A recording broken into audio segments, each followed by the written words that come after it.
Before we start, hit subscribe and drop comment if you love these stories. All right, today's one is absolutely crazy. Let's dive in. I didn't catch my wife cheating. There were no texts, no hotel receipts, no dramatic confession. She just told me she was going on a trip, and something in the way she said it already decided, already finished. Told me I wasn't part of the conversation anymore. So I didn't argue. I didn't beg. I didn't chase. I set one boundary. If you go on that trip with him, our marriage is over. She laughed.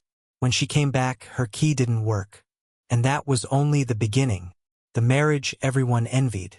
People liked our marriage. They liked it the way people like well-lit kitchens and quiet neighborhoods conceptually from a distance. At dinners, they'd tilt their heads and smile at us like we were proof of something working. 13 years, my mother would say, pride baked into the number. No drama, someone else would add as if that were an achievement unlocked instead of a warning sign. Sophia would smile. I would nod. We had perfected the choreography. That night, we were at my sister Rebecca's house. Monday dinner, roast chicken, overcooked vegetables, the kind of meal that exists so people can talk while chewing without missing anything important. Sophia sat beside me, legs crossed, posture immaculate, laughing at the right beats. She touched my arm once briefly when Rebecca's husband made a joke about marriage being basically a hostage negotiation. Still going strong. Huh? Rebecca said, refilling Sophia's wine. You two are solid. Solid. That word again, like concrete, like something that had already dried. Yeah, Sophia said before I could answer. We're good. I watched her say it. Watched the ease with which the sentence left her mouth. No hesitation, no checking glance toward me. It wasn't a lie. It was worse than that. It was a line she'd said often enough that it no longer required thought. I smiled because smiling was easier than explaining the difference between stability and presence to a table full of people who had already decided what story they liked better. On the drive home, the radio played softly, some nostalgic song from our 30s, the kind that assumes love freezes in place if you don't actively destroy it. You were quiet tonight, Sophia said. I still on the road. I was listening, I said. She nodded satisfied. Conversation concluded. That was how things work then. Efficient, minimal friction. We spoke the way coworkers do when they've learned each other's limits and don't feel the need to test them anymore. At home, she kicked off her shoes, checked her phone, and headed upstairs. I'm gonna shower, she said. Not an invitation, a notification. Okay. I stayed downstairs loading the dishwasher, plates in, glasses in, everything facing the correct direction. We had rules about that once. They'd stopped being arguments years ago. Now they were just habits that remained after the people who cared about them moved on. The house was quiet in that particular way that feels intentional, not peaceful, curated. When Sophia came down later, hair damp, wearing the oversized sweatshirt she'd stolen from me sometime around year 4, she paused in the kitchen. Did you eat dessert? She asked. No, there's ice cream in the freezer. I'm good. She nodded again. 2 nods in one evening. A record. She sat at the counter, scrolling through her phone. The light from the screen reflected faintly in her eyes. I watched her thumb move fast and practiced. Whatever was on that screen had her full attention. I knew better than to compete with it. How was your day? She asked suddenly, still not looking at me. Took me a second to realize she meant it for real, or at least meant to say it out loud. It was fine, I said. Busy, good. That was it. Question asked. Answer received. Task completed. She stood, kissed my cheek, muscle memory more than affection, and headed toward the stairs. I've got an early meeting, she said. Okay. She disappeared upstairs. The light clicked off. The house returned to its default state. I sat at the kitchen table for a while after that, not doing anything in particular, just existing in the space we'd built together and stopped occupying at the same time. I told myself this was normal, that adulthood wasn't supposed to feel exciting, that marriages didn't run on curiosity forever. That comfort was the goal. Comfort, I'd learned, is very easy to confuse with absence when you're tired enough. If neglect burned calories, we'd both have been in excellent shape. I thought about something Rebecca had said earlier. How lucky we were, how smooth everything seemed. I wondered when exactly our marriage had become something people admired instead of something we participated in. Upstairs, I heard the bed creak as Sophia shifted in her sleep. A familiar sound, reassuring in a way, proof that nothing was technically wrong. That was the most dangerous part. Nothing had exploded. No door slammed. No accusations flew across the room. There was no moment you could point to and say, that's where it broke. It just stopped asking questions. And so did I. I turned off the kitchen light and went upstairs, careful not to wake her. I lay beside her, staring at the ceiling, listening to the quiet breathing of someone who shared my last name and very little else. At the time, I thought this was what stability felt like. Later, I would understand it for what it was, a structure that looked finished because no one was building anything anymore. Someday is a moving target. The first time we talked about kids, it was casual, almost theoretical. We were washing dishes in the tiny kitchen of our first house, back when it still smelled like fresh paint and optimism. Sophia had soap on her hands and a towel slung over her shoulder. I remember because she looked relaxed, open. That mattered then. Not yet, she said when I asked if she ever thought about it. I just want to get through this promotion cycle first. It made sense. Everything she said always made sense. That was her gift. She could arrange logic like furniture, clean lines, no clutter, nothing sharp enough to hurt you. Okay, I said, whenever you're ready. And I meant it. The promotion came. We went out for drinks to celebrate. She wore a new dress. I told her she looked incredible. She smiled, distracted, already halfway into the next thing. A few months later, I brought it up again, not directly, just a comment, a test balloon. So I said, leaning against the counter, guess we're officially past waiting for the promotion. She laughed light and dismissive. God, no. Are you kidding? This next campaign is brutal. Let me survive that first. That made sense too. Campaigns end. Stress passes. There's always a finish line somewhere. Except the finish line kept moving. At family dinners, it came up the way it always does, between bites, wrapped in humor, so no one has to own the question. So, my mother said once, reaching for the potatoes, when are you two going to make me a grandmother? Sophia didn't miss a beat. Oh, we've talked about it, she said. Just being smart about timing. Smart. That word again, the adult word. The one that shuts down follow-ups. I nodded along, smiling, because smiling was what you did when someone else answered a question that technically belonged to both of you. Later in the car, I asked, do you ever feel like we're delaying forever? She sighed, already irritated. You're being dramatic, she said. We're just planning. Planning was her shield. If something was planned, it couldn't be questioned. Doubt became impatience. Curiosity became pressure. I'm not in a rush, I said. I just don't want to wake up one day and realize we kept saying later until later stopped showing up. She glanced at me then, sharp. You always do this, she said. You turn everything into a timeline. I almost laughed at that.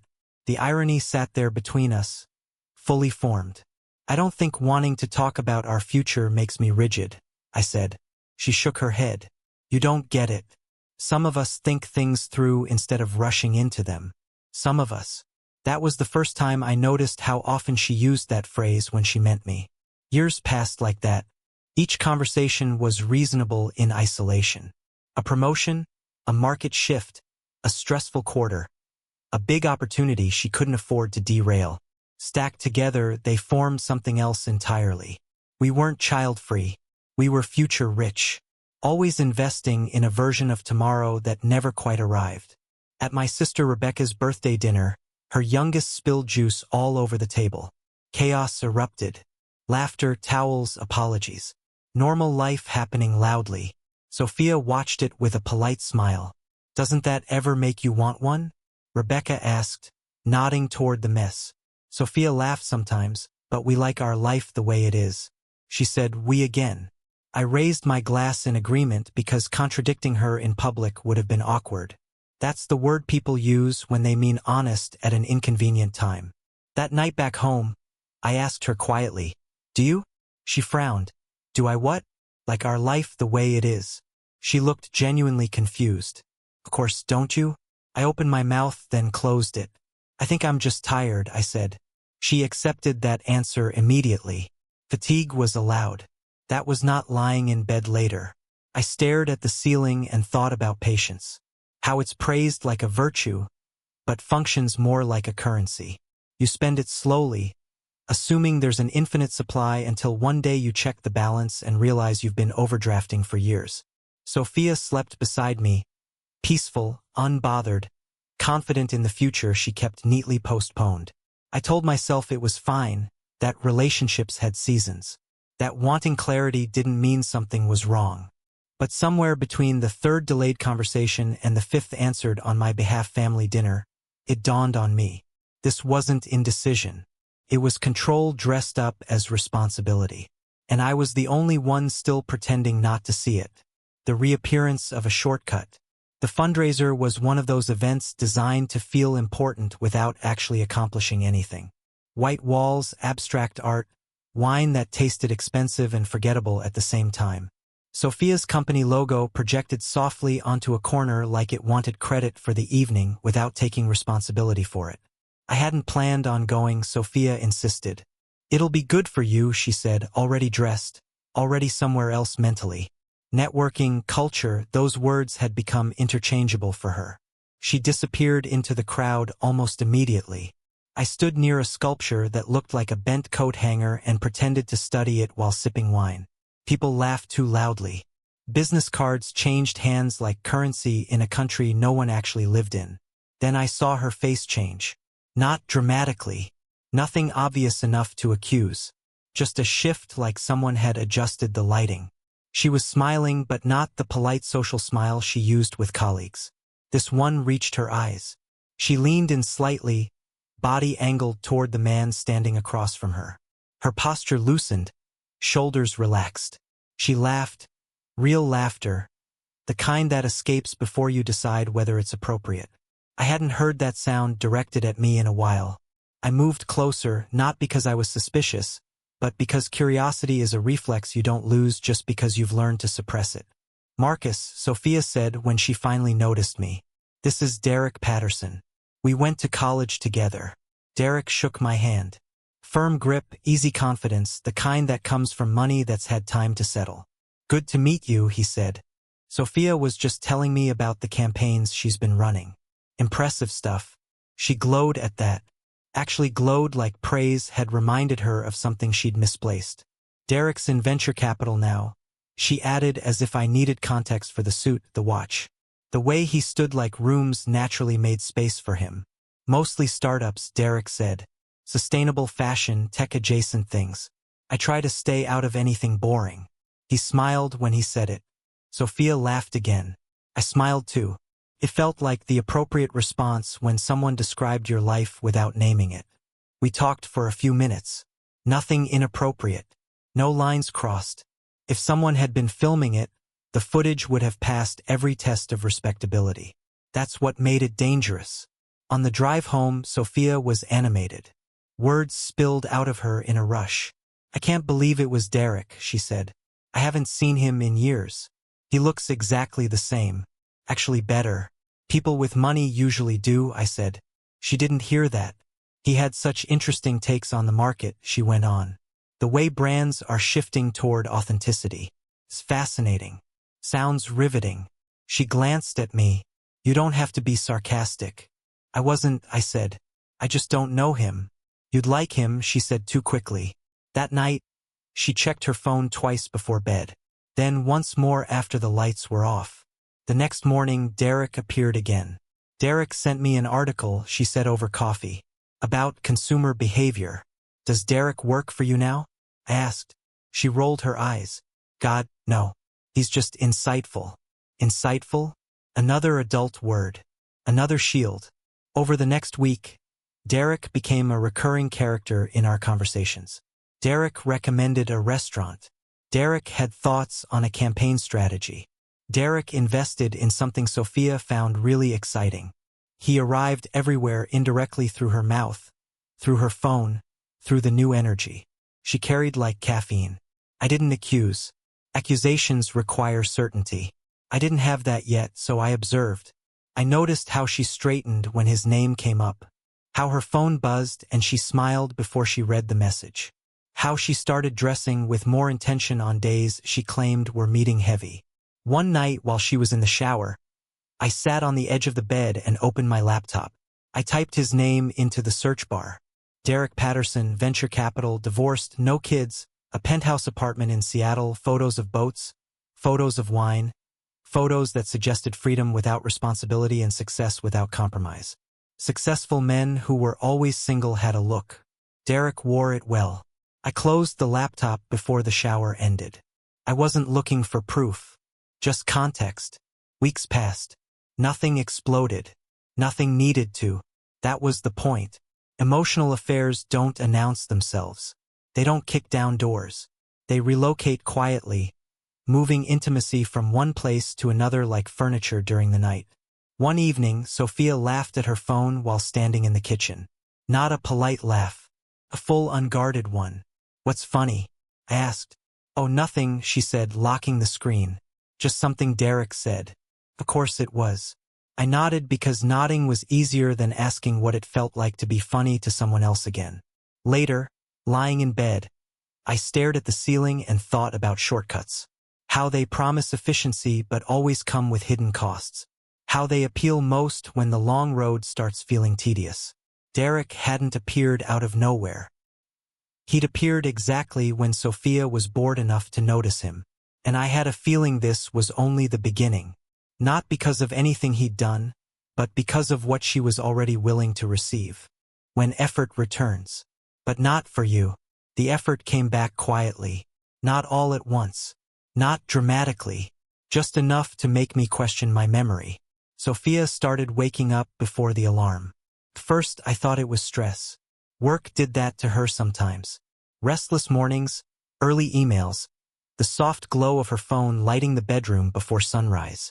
But then the clothes appeared, not replacements, upgrades, leggings with small logos stitched where logos didn't need to be. Sports bras that cost more than the shoes I wore to work, a yoga mat that came with its own carrying strap, and the implication that it mattered who saw you holding it. I joined a studio near the office, she said one morning, tying her hair up in the mirror. "They do hot yoga. It's intense." "Since when do you like hot yoga?" I asked. She shrugged. "I'm trying to take better care of myself." Apparently, self-care began the moment I stopped being the audience. She caught my eye in the mirror then, just briefly, not defensive, assessing like she was checking whether I'd say anything worth responding to. I didn't. She left early, sneakers slung over her shoulder, a lightness to her step I hadn't seen in a while. The door clicked shut behind her with the quiet finality of a routine forming. The house stayed still. Over the next few weeks, the pattern set in new perfume, subtle but different. Her hair got highlights, just a refresh, she said. She started going to the gym at 7 in the morning, a time she had previously described as inhumane. She came home flushed, energized, alive in a way that felt outsourced. At night, she stood in front of the bedroom mirror longer, adjusting, evaluating, turning slightly, like angles mattered again. "How do I look?" she asked once, already halfway out the door. "Good," I said. "You always do," she smiled, but it didn't land.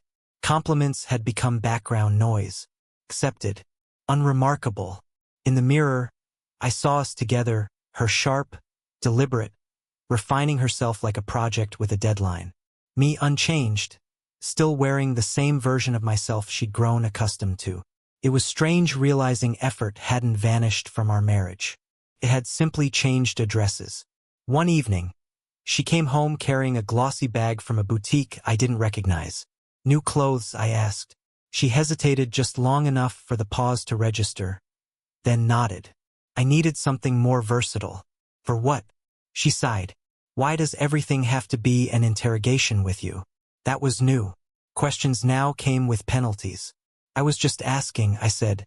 "You always ask like you're looking for something," she said, setting the bag down with more force than necessary. "It's exhausting. Exhausting. The word people use when accountability inconveniences them." I nodded again. That reflex was getting stronger. Less nodding meant more friction. More friction meant conversations that went nowhere, but managed to drain both of us on the way. Later that night, She laughed at her phone again. The same kind of laugh. Free, unfiltered. I didn't ask this time. Instead, I watched her reflection in the dark window. The phone's glow sharpened her features, highlighted the changes, the new confidence, the renewed interest in being seen. Not by me, by someone. You're quiet, she said without looking up. I'm thinking about what I considered lying. It would have been easier about when you stopped doing that for us, I said. Whatever this is. She finally looked at me then, eyes narrowing. Not hurt, not confused. Annoyed. You're projecting, she said. I'm allowed to grow. I didn't say you weren't. You're acting like I owe you stagnation. She snapped. Like improving myself is some kind of betrayal. That was the trick. Reframing concern into insecurity, observation into accusation. I'm happy you're taking care of yourself, I said. And I meant it. I just don't recognize where that energy is going anymore. She stood up abruptly. God, you're so controlling. There it was. The word she'd been saving. I'm not controlling, I said calmly. I'm paying attention, she scoffed. Same thing. She went upstairs, phone in hand, already typing, already elsewhere. I stayed on the couch, staring at the spot where she'd been sitting. The cushion still warm, the space already vacant. That night, lying beside her, I listened to her breathing even out while my mind stayed awake. I thought about effort. The way it resurfaces when there's an audience again. The way people rediscover motivation when there's someone new to impress. Effort isn't finite. It's selective. And somewhere between the early mornings, the new clothes, and the way my questions had started costing me peace, I realized something important. This wasn't self-improvement. It was preparation. And whatever was coming next, she was already dressing for it. The trip that was already decided. She told me about San Diego. The way you announce a weather update casually after the fact, like the decision had been made somewhere else and simply needed to be acknowledged. We were eating takeout on a Friday night, pad thai growing cold between us, the TV murmuring something we weren't watching. Sophia set her fork down and said, I'm thinking of taking a trip next month. San Diego. I looked up. Oh, work. No, just a break. The way she said it closed the door behind the sentence. A break from what? I asked. She shrugged. Everything. There's been a lot lately. We could have talked about that. The lot, whatever it was, but she didn't leave the space open long enough for it to exist.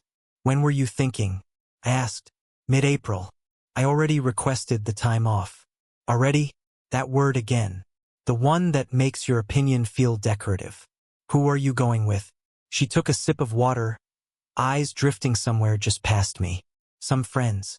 What friends? She smiled thinly. Why does it matter? It mattered because nothing about this sounded like her. Not the spontaneity, not the vagueness, not the way my presence seemed optional to the conversation. I'm just asking, I said. It's a trip. You're my wife. She sighed. The way people do when they're about to explain something obvious to someone slow. It's not finalized. Maybe some coworkers. Maybe my sister. Maybe. The most flexible word in the language. Which coworkers? I asked. Marcus, she said sharply. Why are you interrogating me? There it was. The pivot. Questions reframed as hostility. I'm not interrogating you, I said. I'm trying to understand what's happening. What's happening? She said, standing to clear plates that weren't empty. Is that I'm taking a vacation. I don't need permission. I never said you did. She turned, eyes flashing. You're acting like I'm doing something wrong. I didn't say that either. We stood there facing each other across the kitchen like opposing counsel. The silence stretched. Not heavy, just awkward enough to discourage honesty. Friends, she said again, softer now. Final case closed. Every answer she gave was technically a sentence, just not the truth. Over the next few days, San Diego floated in and out of our conversations like background noise. She mentioned needing a new swimsuit, booking flights, the weather. Details appeared individually, but never assembled into anything coherent. I stopped asking, not because I was satisfied, but because the cost of curiosity had gone up. One night she went to shower and left her phone on the nightstand. I didn't reach for it. I just sat there tying my shoes, mind elsewhere when it buzzed. I glanced over out of reflex. Derek Patterson can't wait for next month. That was it. No emojis, no explanation, just certainty. My stomach did the quiet drop it does when something you suspected finally introduces itself without pretense. When Sophia came back into the room, towel wrapped around her hair. I was sitting on the edge of the bed with the phone in my hand. Not raised, not accusatory, just present. Want to explain? I asked. Her face went still, not shocked, calculating. Are you going through my phone now? She said. It lit up, I said. On your side of the bed. She took the phone from my hand too quickly. So what if Derek's going? I waited. Let the words hang there unsupported. You said friends, I said. Coworkers. Maybe your sister. He's a friend. She snapped. I didn't lie. You didn't tell me because I knew you'd react like this. I almost laughed. The logic was elegant in its circularity. So, you withheld information? I said to avoid a reaction you're now blaming me for having. She crossed her arms. You're being paranoid. Am I? I asked. Because from where I'm sitting, it looks like you planned a trip with a man you've been emotionally attached to for months and hoped I wouldn't connect the dots. Her voice rose. God, you're so controlling. That word again. The one she reached for whenever accountability entered the room. I'm not controlling, I said quietly. I'm uncomfortable. That's a you problem. There it was. The final reframe. Discomfort reassigned. Responsibility relocated. We didn't resolve anything that night. Resolution requires shared reality. We went to sleep on opposite sides of the bed. A wide stretch of mattress acting as neutral territory neither of us wanted to cross. In the dark, I stared at the ceiling and replayed the conversation. Not the words, but the omissions. The way the trip had been announced, not discussed. The way details changed shape when pressed. The way my role had shifted from partner to obstacle without ceremony. This wasn't about San Diego. It was about decisions being made without me. And the expectation that I would adapt quietly once they were. By morning, I knew one thing with absolute clarity. Whatever this trip was supposed to be, it had already begun and I hadn't been invited. The boundary that sounded like a joke. I didn't plan the conversation. That's what made it work. It happened 4 days before her flight on a quiet afternoon that didn't feel important enough to remember later, which in retrospect was fitting. The biggest decisions rarely announce themselves. They just show up disguised as normalcy. Sophia came downstairs holding 2 swimsuits. One was practical, navy, one-piece, the kind you wear when you expect to be seen by people who matter. The other looked like it had been assembled after a budget meeting where fabric lost. She held them up side by side, studying her reflection in the hallway mirror. Which one? She asked. I looked at her for a long moment. Not the swimsuits. Her. She stood there confident, already halfway gone, asking a question that wasn't really a question. Whatever answer I gave would have been cosmetic, decorative. The decision had already been made somewhere else. Sophia, I said. She glanced at me in the mirror. What? If you go on that trip with Derek, I said, I'm done. I didn't raise my voice. I didn't move. I didn't add qualifiers. No, please. No, we should talk about this. No, I feel like just the sentence. She turned around slowly like she'd misheard me. What? She said, smiling faintly. If you get on that plane, I repeated. When you come back, this marriage is over. There was a pause. Not a dramatic one, more like the kind that happens when someone is deciding whether something deserves to be taken seriously. Then she laughed. Actually laughed. Oh my God, she said. You're not serious.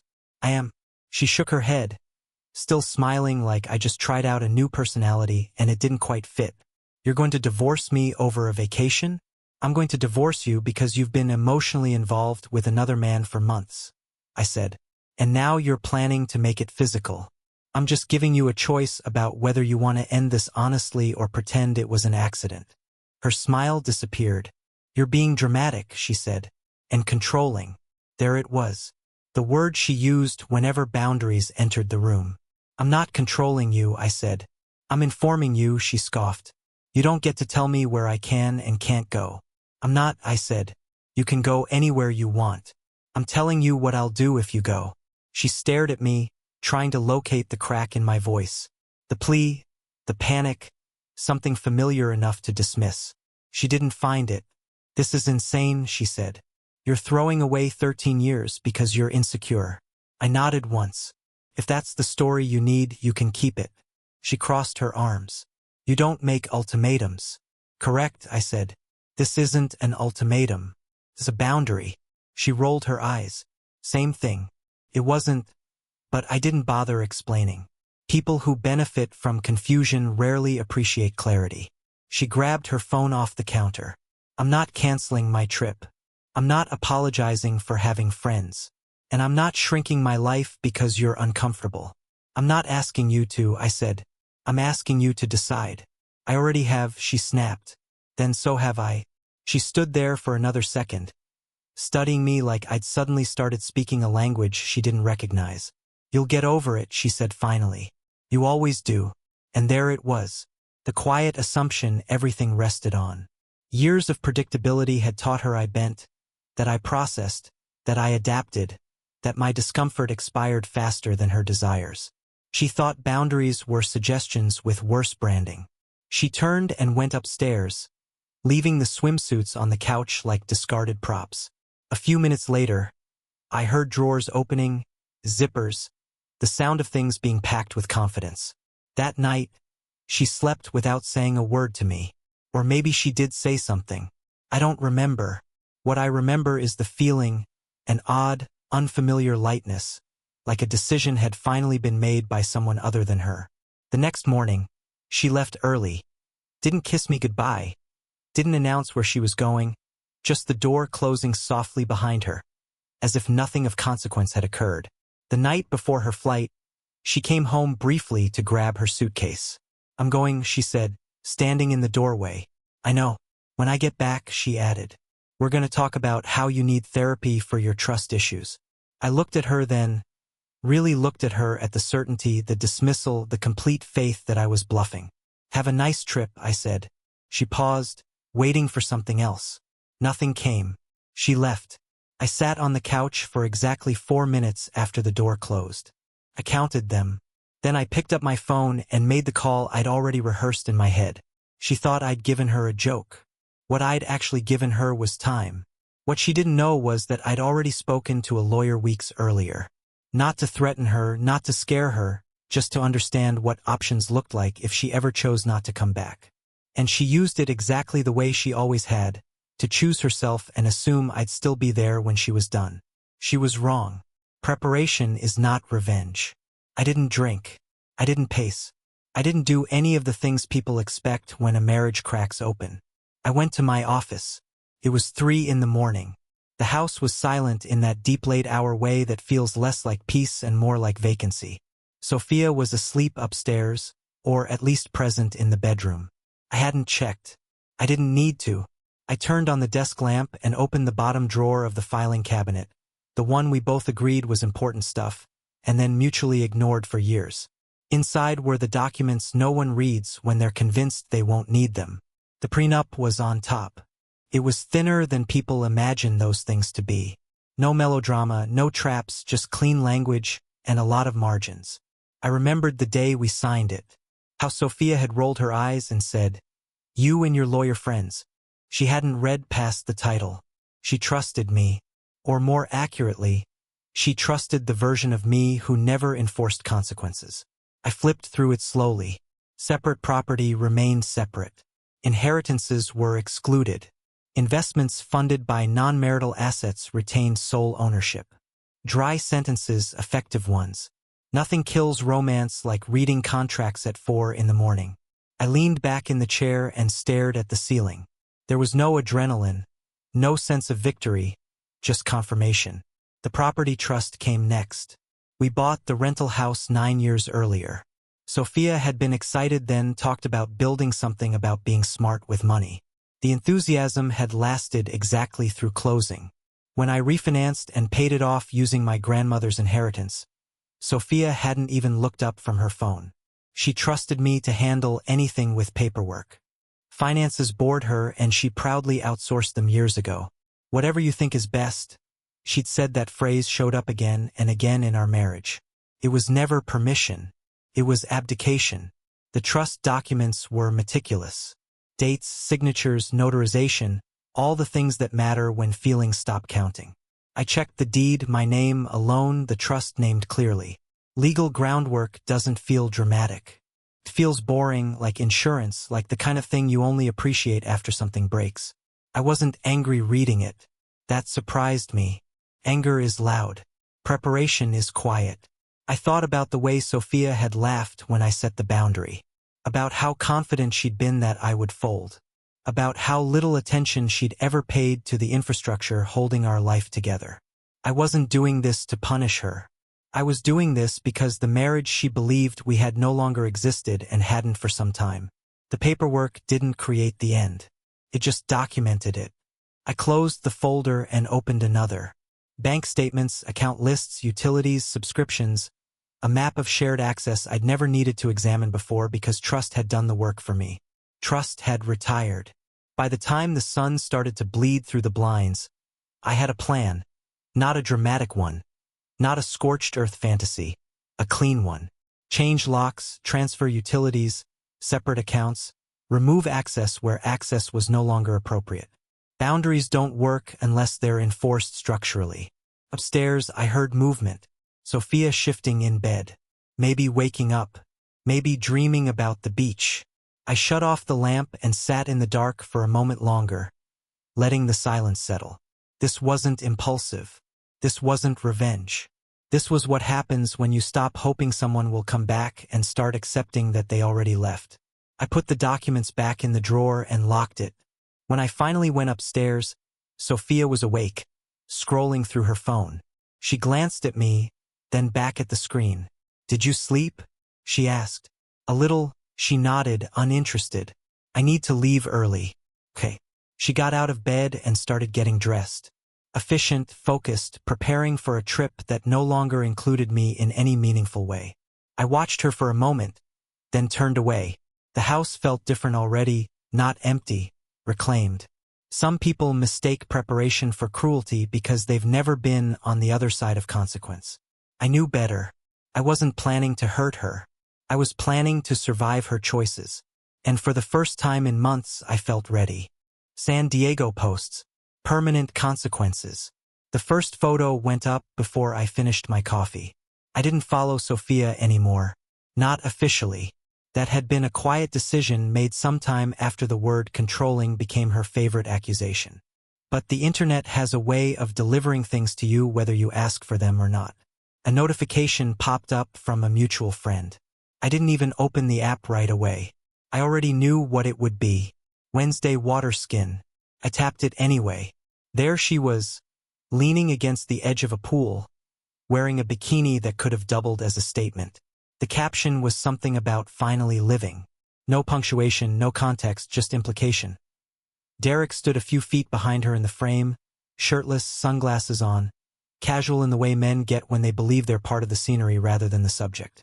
I stared at the image longer than I expected to, not because it hurt, though it did a little, but because it felt rehearsed, every angle chosen, every detail curated. She curated happiness. The algorithm curated evidence. I closed the app and went about my day. Meetings, emails, the ordinary machinery of life continuing to function while something personal quietly dismantled itself in the background. By lunchtime, there were more photos, beach shots, cocktails, sunset. Derek's hand appearing in frames more often now on her shoulder around her waist. Nothing explicit, just enough to send a message without admitting to one. 3:30, my phone rang. It was my sister Rebecca. "Did you see it?" she asked without preamble. "Which one?" I said. "The sunglasses," she said. "Zoom in." I opened the app again. The most recent post. Sophia sitting at an outdoor table, oversized mirrored aviators on her face. A drink in front of her.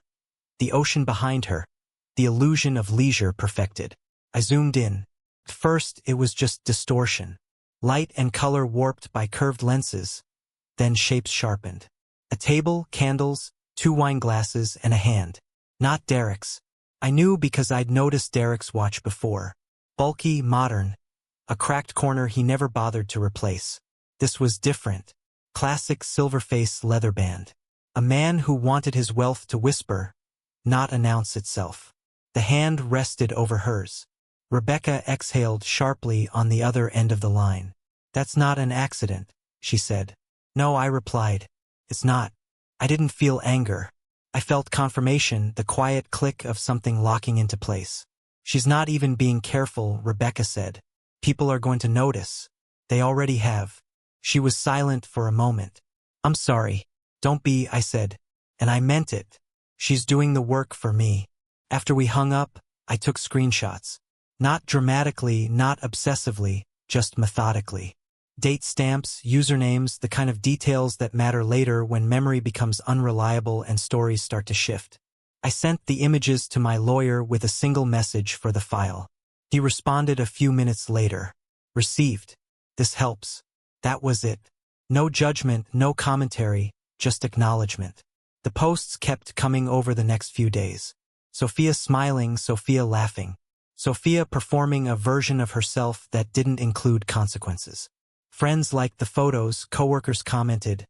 Family members saw them. The narrative she'd planned to frame this as a harmless trip, a misunderstanding, an overreaction, escaped her control the moment it went public. Social media is excellent at one thing, widening the audience. One night, lying in bed alone, I scrolled through the images one last time, not searching for pain, just observing the pattern. Derek was there. The other man was there and I wasn't. It occurred to me then how unnecessary confrontation would have been. How inefficient. She wasn't hiding anything. She was advertising it, confident that the meaning would remain hers to define. That's the risk of curating a life instead of living one. You forget that other people can zoom in. I turned off my phone and stared at the ceiling, listening to the house settle around me. The evidence was there, but it wasn't the reason for what came next. It was just the record. The consequences had already been earned. All that remained was to let them arrive. Someone else lives here now. I filed for divorce on a Wednesday, not because Wednesdays carry symbolism, but because my lawyer answered the phone and the forms were ready. Timing, like most things in my marriage, had stopped being emotional and started being logistical. "Are you sure?" he asked. Professional but not unkind. "She left for San Diego," I said with him. There was a pause, papers shifting on his end. The sound of someone moving from theory to execution. "All right," he said. "I'll file today. She'll be served electronically." I hung up and sat at the kitchen table for a moment, hands flat against the wood. They weren't shaking. That surprised me. I'd imagined this moment would feel heavier, something dramatic, something cinematic. Instead, it felt like exhaling after holding my breath for too long. She went on vacation. I redecorated reality. The second call was to my cousin Jennifer. She picked up on the third ring. "Hey stranger, do you still need a place to stay?" I asked. There was a beat. That was fast. "I can give you 4 months rent-free," I said. "After that, we'll draw up something reasonable. Short-term lease, everything clean." "You okay?" she asked. "I'm functional," I said, which is about as good as it gets right now. She didn't push. Jennifer had always been good at that, present without hovering. "I can be there Sunday," she said. "That works." After we hung up, I stood and walked through the house slowly. Not sentimentally, just practically. Every room carried evidence of a life. Paused mid-assumption. I made lists, change locks, update garage code, transfer utilities, remove shared access, box personal items, confirm lease paperwork. None of it felt cruel. Cruelty requires intent to harm. This required intent to separate. The locksmith came Sunday morning. Middle-aged guy. Efficient. No questions. "Whole house?" he asked. "All of it," I said. By noon, Sophia's keys were obsolete. The garage code reset. The digital locks updated. Access had been revoked with the quiet finality of software permissions being removed. Boundaries, it turns out, are much easier to enforce when they're made of metal and math. I spent the afternoon moving Sophia's things into labeled boxes. Clothes, shoes, toiletries, personal items only, nothing shared, nothing arguable. I wasn't interested in disputes later. Precision now save chaos later. That evening, Jennifer arrived with a borrowed Honda CR-V and a few boxes of her own. She stood in the doorway for a moment, looking around. "Wow," she said. "This place is nice." "Take whichever room you want," I said. "The master's off limits." "That one's mine." She nodded, clocking the tone. "Got it." We carried her things upstairs. No awkwardness, no questions that needed answering. Family sometimes knows when silence is the better language. Later, we ordered pizza and sat on opposite ends of the couch. "So," she said carefully, "want to talk about it?" "Not really." "Fair." She sipped her soda. "For what it's worth, this doesn't look like revenge." "It's not," I said. "It's architecture." She smiled faintly. "That's unsettlingly accurate." That night, I slept better than I had in months. Not because everything was resolved, but because it finally made sense. Sophia texted me when she landed. "Made it. Weather's perfect." I didn't respond. An hour later. "Are you seriously ignoring me?" Still nothing. I wasn't angry. I was busy. There's a difference. On Tuesday morning, I transferred her phone line off my plan. Streaming services followed. Credit cards removed. Beneficiaries updated. Utilities reassigned. Every system that had once assumed permanence now reflected reality. Jennifer watched me work from the kitchen counter. "You're thorough," she said. "I'm tired of improvising," I replied. By the end of the week, the house had shifted. Not dramatically, subtly, like a place that had finally accepted who lived there. Someone else did live here now. Not as a replacement, not as a statement, as proof that space once reclaimed doesn't stay empty for long. And for the first time since Sophia boarded that plane, I didn't feel like I was waiting for something to happen. It already had. The door that wouldn't open. Sophia came back on a Monday evening. I knew the exact time her flight landed because I checked it weeks earlier, back when her plans still pretended to include me. Old habits have a long half-life. At 7:47 p.m., my phone buzzed. "On my way home, we need to talk." I didn't respond. 25 minutes later, Jennifer looked up from the kitchen table, phone in hand. "She's calling me." "Answer it," I said. "Put it on speaker." Jennifer hesitated just long enough to confirm I was serious, then swiped. "Hello, is Marcus there?" Sophia's voice sounded tight, stretched thinner than confidence usually allows. "He doesn't want to talk to you," Jennifer said calmly. There was a pause. "What is going on right now?" "You should probably talk to your lawyer," Jennifer replied. Another pause. Shorter this time. Sharper. "My lawyer? Did he actually?" "Yes," Jennifer said. "He filed." The line went dead. We didn't have to wait long. Car pulled up outside a few minutes later. I watched from the living room window as Sophia stepped out, dragging her pink suitcase behind her. She looked exactly like someone returning from a trip meant to be admired. Tanned, styled, carrying herself with the easy confidence of someone who believes nothing permanent has changed. She walked up the path without hesitation, reached into her purse, took out her key. It didn't fit. She frowned, tried again, jiggled it like the lock was being uncooperative on purpose, pulled the key out, and stared at it as if betrayal might be etched into the metal. Then she tried the doorbell. The sound echoed through the house, familiar, unchanged. A reminder that some systems keep working long after they stop belonging to you. She knocked next, polite at first, then harder. "Marcus," she called. "I know you're in there." I stayed where I was. She walked around to the side gate and tried that. Locked. Came back to the front, punched in the garage code. Beep beep. Error tone. "What the hell?" she muttered. That's when she noticed the garden. Took a second. Her eyes flicked toward the flower beds, then back to the door, then back again. Confusion crept in first, then recognition, then something closer to offense. The plants she'd bought and never touched were gone. In their place, order, color, evidence of care. Someone had finished what she'd only talked about. I stood up. "Want me to get it?" Jennifer asked quietly. "Not yet." Sophia knocked again, frustration replacing certainty now. Her phone came out. She tried calling me. Nothing. I'd blocked her number days ago. She tried again. Same result. Finally, I walked to the door and opened it. She looked up at me like she'd been waiting for gravity to correct itself. "There you are," she said, relief flooding her face. "What is wrong with you? Why isn't my key working?" "You don't live here anymore," I said. Her attorney had already been notified. Everything happening now was procedural, just late enough to feel personal. She laughed once, sharp and disbelieving. "Don't be ridiculous. This is my house." "No," I said. "It isn't." Her smile faltered. "We bought it together. You signed the papers." I said, "You didn't read them." She opened her mouth, then closed it. "The house is held in a separate property trust," I continued, "funded with my inheritance. It's been that way for years. That's not—" She shook her head. "You can't just lock me out." "Can," I said. "And I have—" Her breathing quickened. "I need to come inside. We need to talk." "There's nothing to talk about." Her eyes flicked past me, scanning the hallway. "Who's here?"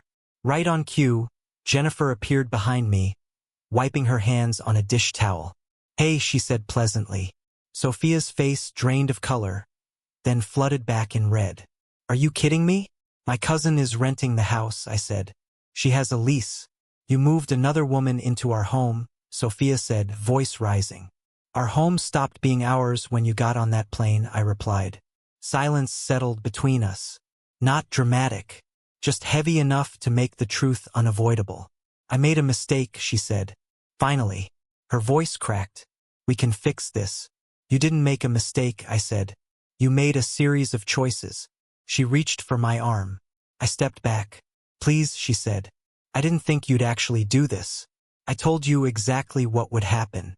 She looked around again. The garden, the locked door, Jennifer standing comfortably inside. The realization arrived quietly, but it stayed. The confidence she'd brought back from San Diego collapsed under its own assumptions. "I don't have anywhere to go," she said. "That's not my problem," I said. She stood there for a long moment, eyes wet, suitcase handle clenched in her hand. Then she nodded once like someone accepting terms they'd never intended to negotiate. "Okay," she said softly. I guess this is real." "It is." She turned and walked back down the path, dragging the suitcase behind her. I watched until she reached the street, then closed the door. No slam, no victory speech, just the sound of a lock doing exactly what it was designed to do. I leaned against the door for a moment, listening to the house breathe around me. Felt steady, grounded. Some people mistake access for ownership. Sophia had learned the difference the hard way, and so had I. Begging sounds different after consequences. Sophia didn't stop trying after that night. If anything, the effort intensified, redirected like everything else. Calls from unfamiliar numbers. Emails that grew longer and more emotional with each passing day. Messages sent through mutual acquaintances, then family, then anyone she thought might still have access to me. I didn't respond to any of them. Not out of cruelty, out of clarity. A week after she'd stood on the porch with her suitcase and her certainty finally cracked, she came back, not to the house. She'd learned that lesson, but to the garden. I was kneeling by the flower bed, trimming something Jennifer had planted. I didn't hear the car. I heard the pause, that instinctive silence when someone enters your orbit without permission. "I just want 5 minutes," Sophia said. I didn't look up. "You already had 13 years. She flinched. I noticed that. The way words land differently when they're no longer buffered by familiarity. "I'm in therapy," she said quickly. "I started last week. I know I messed up. I know I handled things badly." I stood and brushed dirt from my hands, turned to face her. She looked smaller than she had in San Diego. Less assembled jeans instead of curated athleisure. No makeup. The performance stripped down to sincerity or something trying to pass for it. "I'll do whatever it takes," she said. "I'll cut off contact. I'll be transparent. You can have access to everything. My phone, my email, my location." Compliance offered like a gift. She didn't miss me. She missed the life I managed. "I don't want access," I said. "I wanted partnership." She swallowed. "We can rebuild that." "No," I said just the word. "No decoration." She stared at me, waiting for the follow-up, the negotiation. the list of conditions she could agree to and then resent later. It didn't come. You don't mean that, she said softly. You're just hurt. I was hurt, I said. Now I'm finished. Her eyes filled. People make mistakes, Marcus. Yes, I said. And people live with the consequences of their choices. That trip, she began. The marriage ended when you boarded the plane, I said. Everything after that was just paperwork catching up. She shook her head, desperate now. I was confused. I felt invisible. I needed to feel wanted, and you chose to solve that by leaving. I said that was your solution. She stepped closer. I still love you. I believe she believed that it didn't matter. Love without respect is just nostalgia. I said, and I don't live in the past anymore. She cried then quietly. No theatrics, just the kind of crying that happens when there's nothing left to bargain with. I never thought you'd actually leave, she said. I know, I replied. That was the problem. She looked at the house behind me. The changed garden, the open windows, the signs of a life continuing without her participation. Feels like you replaced me, she said. I didn't replace you, I said. You vacated the position. Silence stretched between us. Not tense. Final. She wiped her eyes. So that's it. Yes. She stood there a moment longer, waiting for regret to show up on my face. For anger, for triumph, there was none. Eventually, she nodded, turned, and walked back to her car. I watched until she drove away, then went back to the garden. The soil was dry where I'd left it. Plants don't wait for closure. As I worked, I realized something simple and unremarkable. Begging only works when the door is still open. I closed mine the moment she chose not to come back. Everything after that was just noise trying to sound like meaning. Karma doesn't rush. It arrives. I didn't have to do anything. Most of what I heard came piecemeal, out of order, rumors catching up to choices long after they'd been made. That was the part no one seemed to understand. People like revenge stories because they imagine motion, plots, schemes, confrontation. They assume justice requires participation, but most consequences don't need direction. They just need space. I gave them that. The first thing I heard came from my sister Rebecca. Not directly. Nothing so neat, but through the family grapevine that operates without consent or accuracy. Apparently Derek's girlfriend dumped him. She said one evening while we were on the phone discussing something unrelated. Groceries, weather, normal life. Oh, I said she saw the San Diego photos. Rebecca continued, didn't know Sophia was part of the trip. He told her it was a guy's getaway. I pictured Derek explaining that. The careful wording, the selective omissions, the way men like him treat truth as a branding exercise. That must have been awkward, I said. Rebecca snorted. From what I heard, she left the day he got back. I hung up and went back to making dinner.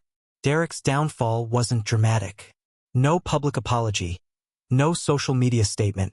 Just the quiet disappearance of someone who'd mistaken discretion for invisibility. A week later, Jennifer came home from the grocery store with news she hadn't intended to collect. I ran into Olivia, she said, setting bags on the counter. Sophia's sister, I waited. She's not doing great. Jennifer continued carefully. Apparently, Sophia's been staying with her, crying a lot, talking about how unfair everything is. That tracks, I said. Jennifer hesitated. There's more. There always is. The other guy, the one from the sunglasses reflection, she said. Turns out he's married. Very married. I looked up. His wife hired a private investigator. Jennifer went on. Someone sent her the photo. The one with Sophia at dinner. I pictured the moment. Someone zooming in the same way we had. Curiosity turning into certainty. The investigator found hotel receipts. Jennifer said messages enough that his wife filed for divorce and named Sophia in the paperwork. Named, that word carries weight. It doesn't accuse. It records. I didn't say anything for a moment. Not because I was shocked, but because I was tired of being surprised by how predictable people become when they think they're untouchable. So Jennifer said, finally, that's happening. Yes, I said, it is. Sophia's reputation didn't implode all at once. It eroded. Friends stopped calling. Invitations dried up. Coworkers became polite in the way that creates distance. Her name started arriving in conversations with lowered voices and qualifying phrases. I heard all of this secondhand. I didn't ask for updates. They arrived anyway. She tried to contact me again. Emails this time longer, more reflective. She wrote about confusion, about identity, about how she'd been chasing validation because she didn't feel seen. I read one of them, just one.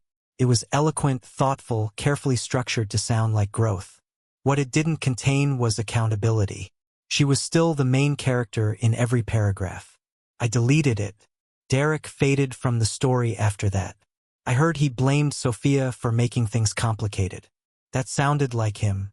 Men like Derek treat consequences the way they treat inconvenience, something that arrives uninvited and should have known better. The married man lost his house, half his business, and a portion of his reputation that money couldn't recover. His wife, from what I was told, moved efficiently, lawyers first. Emotions later, gravity works best when professionals are involved. As for Sophia, she lost the version of herself that believed she could curate outcomes. The one who thought charm could outrun math. The one who believed consequences were optional if you looked good enough avoiding them. I watched all of this from a distance, like someone observing weather patterns they'd already evacuated. I didn't seek revenge. I stopped blocking gravity. One evening, weeks later, I sat on the back steps with a beer, listening to the quiet. The garden Jennifer and I had planted was beginning to take shape. Roots settling, growth happening underground before anyone could see it.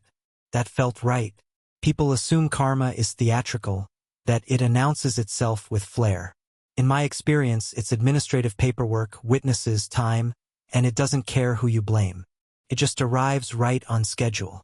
Peace is not loneliness. The house changed slowly the way real things do, not with dramatic renovations or symbolic gestures. No sledgehammers, no bonfires of old furniture, just quiet adjustments, subtractions, replacements that made sense only after they were finished. The beige kitchen became gray. Not trendy gray, calm gray, the kind that doesn't pretend to be cheerful. Cabinets that no longer felt like compromises. A table I actually liked sitting at. I stopped avoiding the master bedroom.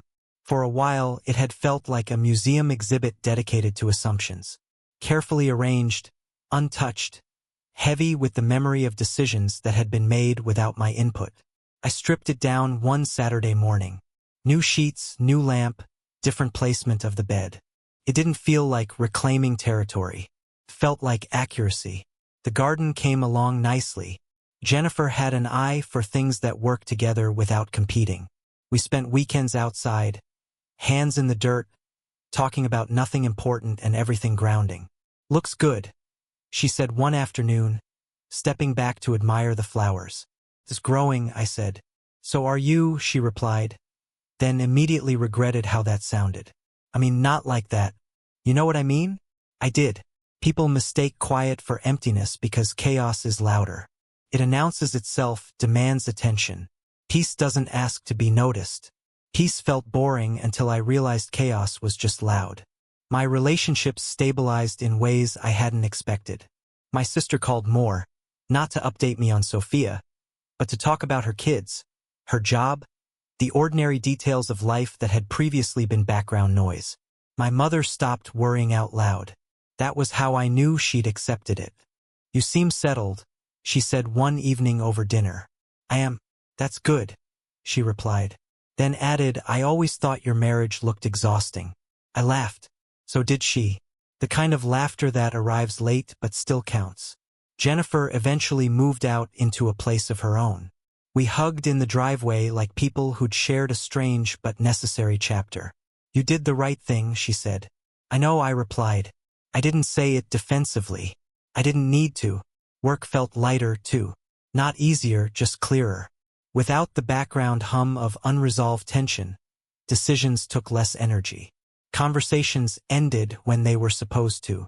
Evenings became something I didn't dread. I cooked, read, sat in silence without narrating it to myself. Sometimes I noticed the absence of someone else in the room, but it wasn't painful, just factual. Loneliness aches. Peace rests. One night, I stood in the living room, Lights off, watching the reflection of the house in the dark window. It looked lived in, not staged, not waiting. For the first time in a long while, nothing in my life felt provisional. I wasn't bitter. Bitterness requires investment in an outcome that didn't arrive. I'd already cashed out.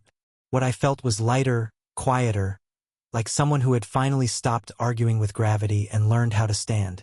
The world didn't applaud. No one handed me a medal for choosing myself.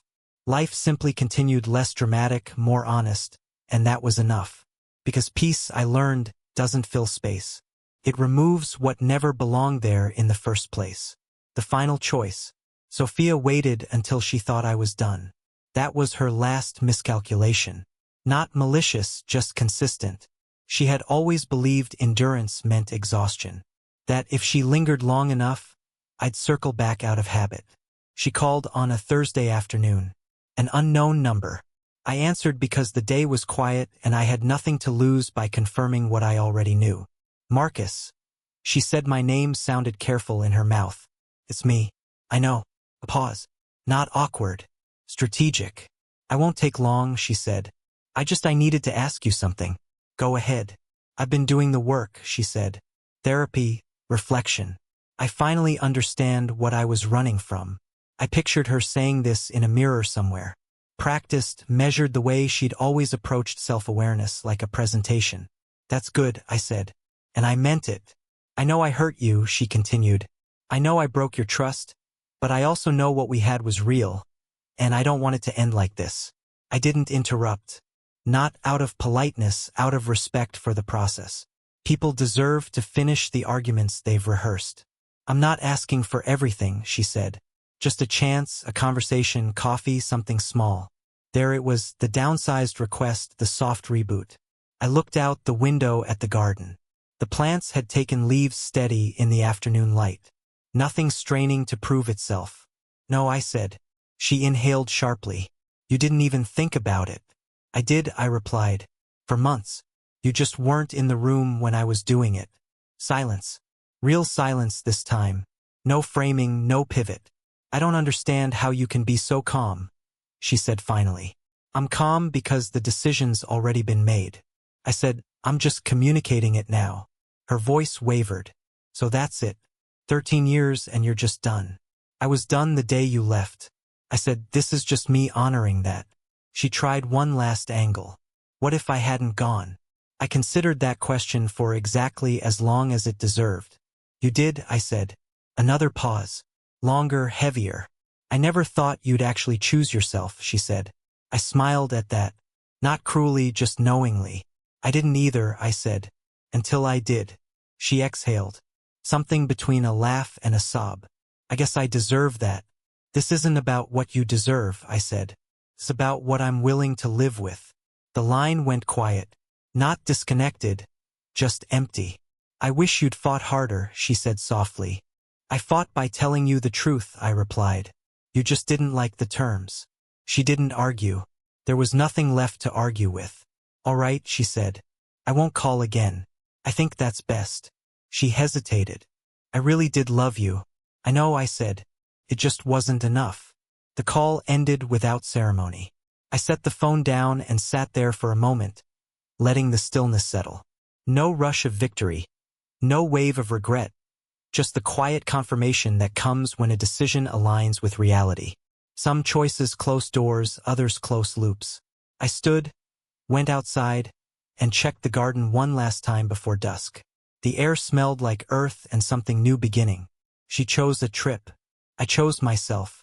After the noise, the first thing I noticed months later was how little I checked my phone. Not in a disciplined way, not as some self-improvement milestone. I just forgot about it. The urge to monitor, to anticipate, to brace myself.